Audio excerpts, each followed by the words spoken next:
And in terms of the size of the prize, because that's what, that's for a lot of people, that's what they're interested in is what benefits can I deliver from this? We talked about that sort of 10 to Mm. 12% cost saving. Um, are there other benefits as well?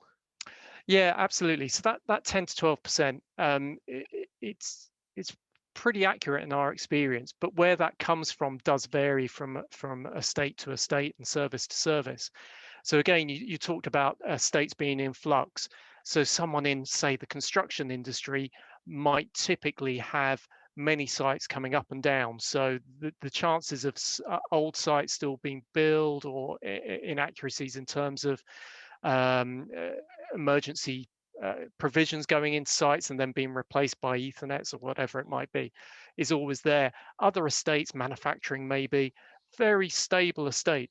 But then in that organization, you might have a lot of short-term workers coming in, you give them a mobile phone, you take the mobile phone away from them. So it depends in the sector and the estate, depends on, frankly, how much work has been done on inventory accuracy in the past as to where that size of the prize is. But there are also other benefits. Getting a tidy inventory helps with change management. It helps with incident management. Mm, Just the whole efficiency of knowing what your estate looks like. You're able then to justify the spend when someone approaches you, whether it's audit committee, whether it's CIO, to say, why do we spend £1 million on this? mm, Well, we service 1,543 agents at £10 each, and there's these fees and these fees. You can justify it. absolutely. So it looks very good from that point of view.